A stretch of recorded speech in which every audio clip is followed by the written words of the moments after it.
une question avant de...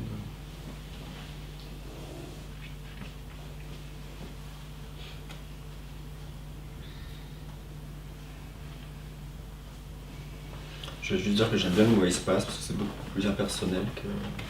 J'avais tendance à dire présence. Je trouve ça plus impersonnel. Ouais.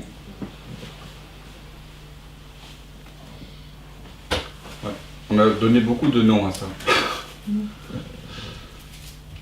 Je crois que dans la religion musulmane, il y a 99 noms pour désigner Dieu.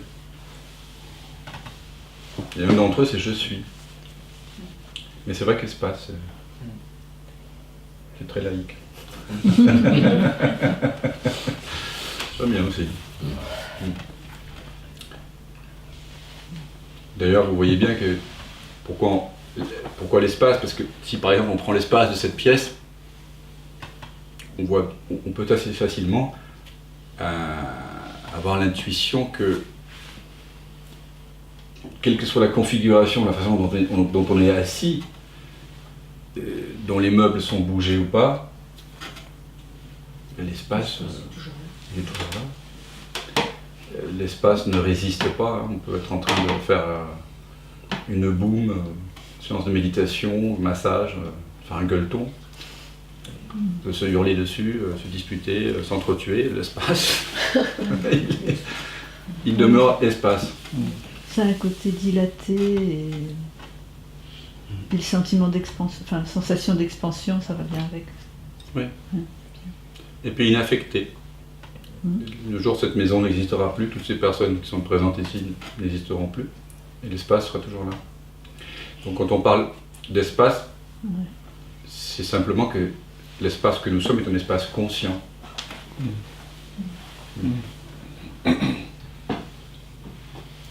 C'est encore une métaphore. Ce que nous sommes, quand on aime bien un mot en général, je te rebondis sur ce que tu disais Eric, quand on aime bien un mot, brûlez-le.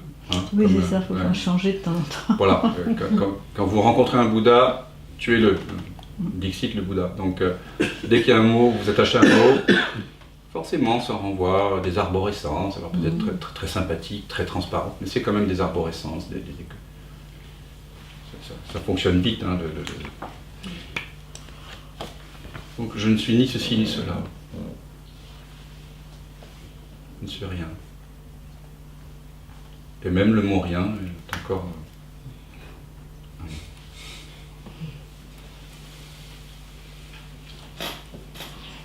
Juste rester avec ça. Si vous ne faites pas référence à la pensée, ni aux images mentales, ni à la perception, ni aux émotions, est-ce que je suis une forme, un espace vide, ou ni l'un ni l'autre?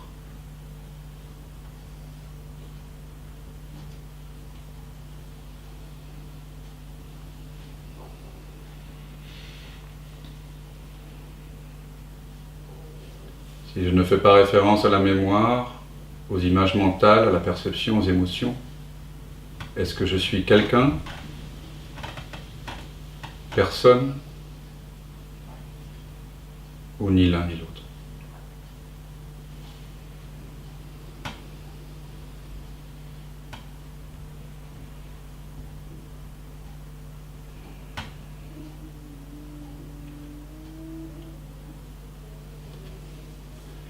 Si je ne fais pas référence à la mémoire, aux associations mentales, à la perception, ni aux émotions, est-ce que j'ai besoin de me définir? Ou est-ce que je n'ai pas besoin de me définir? Ou ni l'un ni l'autre?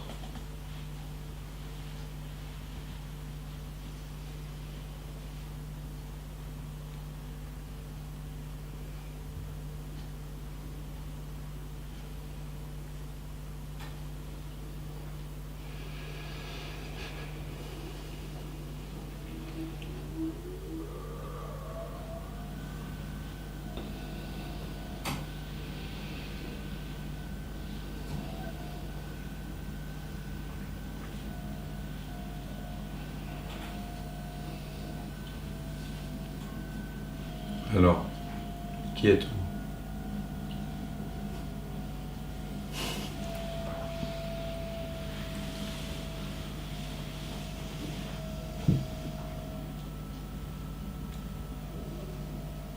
Vous sentez ce qui se passe quand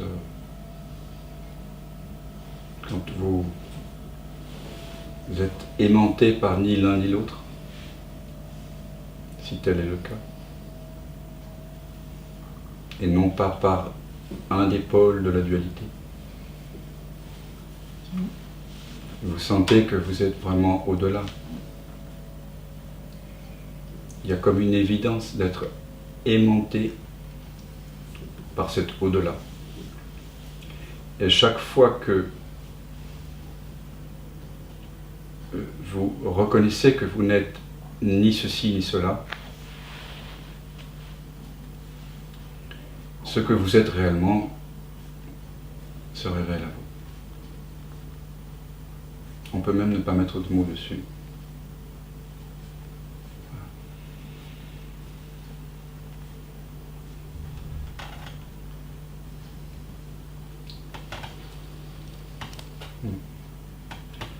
En tout cas, quand vous pratiquez ce neti-neti, ce ni ceci ni cela, ni l'un ni l'autre, vous vous retrouvez dans une sorte de je suis préverbal, qui n'est pas dans une êtreté qui n'a pas de forme, qui n'est pas définie, qui n'est pas perceptible, dans un état sans état. Et plus vous vous retrouvez dans cet état sans état,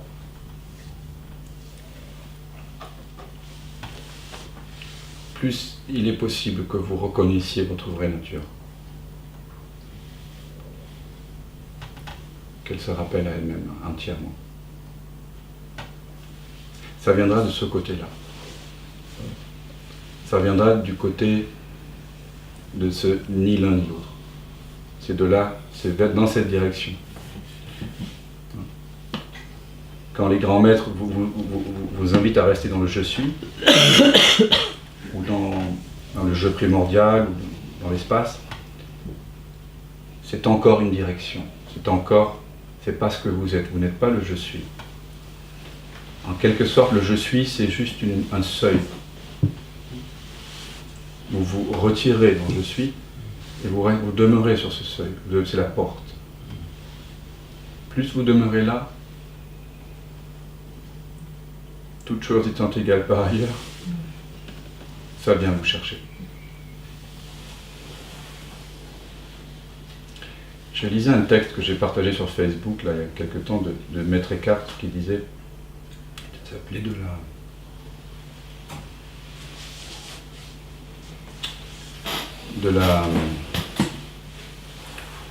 détachement. Et il dit un truc assez étonnant, il parle de l'amour, qui pour Saint Paul est la plus grande chose, et puis il dit, pour moi c'est le détachement. Parce que quand je suis dans l'amour, je me force à aller vers Dieu. Quand je vais dans le détachement, je force Dieu à aller vers moi. Et ça m'a touché. Ah oui. Et il n'y a pas la créature qui entre en jeu. Alors comprenez bien que le détachement dans ce sens-là ne veut pas dire, c'est pas du tout, ça s'oppose pas à l'amour. C'est juste que la voie de l'amour fait intervenir souvent dans l'inconscient la créature, ça nous parle de ça. Mais quand on se met dans cette disponibilité de vacuité absolue, de détachement absolu, c'est-à-dire ni l'un ni l'autre, ou l'espace là, donc vous forcez Dieu à venir vers vous, quoi. C'est-à-dire, vous forcez vous-même à vous révéler à vous-même. Voilà. Que ceux qui ont des oreilles pour entendre, entendent. C'est très subtil, là, mais c'est sage d'aller par là. Il y a une forme de sagesse qui peut ne pas sembler très humaine avec les mots, mais quand on fait l'expérience de ni l'un ni l'autre, cette aimantation, on sent une grande justesse en soi, je pense. Vous pouvez la sentir. Effectivement, ça va vers un je ne sais pas, mais il y a une sorte de confiance que vous pouvez sentir. Une confiance, un abandon, une évidence d'aller vers ça. Et que tout ce par quoi sera rempli cette faculté, de toute façon, ce sera bien. L'humilité. Pardon ? L'humilité. Ouais. C'est l'humilité au sens chrétien, oui, ne rien savoir, ne rien posséder, ne rien vouloir, et donc n'être rien. Il en parle magnifiquement, Maître Eckhart, un grand théologien et mystique de la voie rhénane, enfin du XIIIe siècle. Il en parle magnifiquement dans de la pauvreté de l'esprit, je crois. C'est extraordinaire. Et pour avoir parlé ainsi, il a été convoqué par le pape pour être condamné. Parce que je vous rappelle quand même qu'à une certaine époque, ce pourquoi et ce par quoi nous nous réunissons ici, ensemble, en amitié, on était brûlés sur l'échafaud. Marguerite Porrette, qui écrivait des superbes mystères, les théâtres dans les églises, entre l'âme, l'amour, la raison, c'était des pièces de théâtre. Elle avait une philosophie un peu trop bouddhiste aux yeux de l'église, elle a été brûlée, vivante. Halage, le mystique de la tradition musulmane, qui a découvert sa vraie nature et qui a énoncé « Enna al-Haq », je suis la vérité. Il a aussi eu 12 ans de procès, il a torturé, on lui a proposé plusieurs options, il a choisi la crucifixion.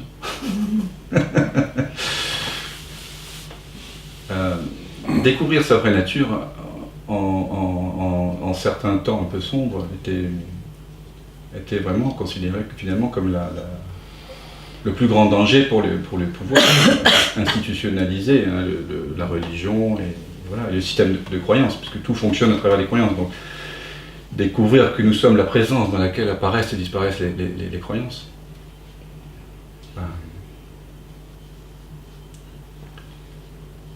C'est pour ça que même si ce message s'étend grâce à Internet, on pourrait dire en nombre, d'une certaine façon, depuis que les textes traditionnels sortent, on va dire, dans le grand public, depuis Internet, depuis les années 2000, ça reste quand même assez confiné. Ça reste assez confiné, c'est peut-être bien aussi.